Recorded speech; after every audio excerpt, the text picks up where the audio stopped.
How to download PayPal on iPhone. If you want to download PayPal on your phone, then continue watching this video. First, open App Store.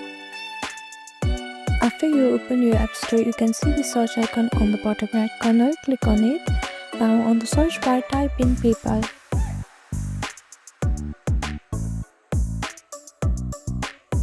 After that, scroll down a little bit until you see this logo. Click on it. This is the official app of PayPal, and here you can see this Get button. Click on Get.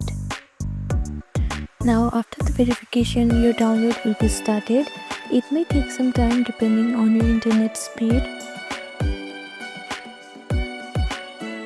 After your download is completed, you can see open button like this. Click on open to use PayPal on your iPhone.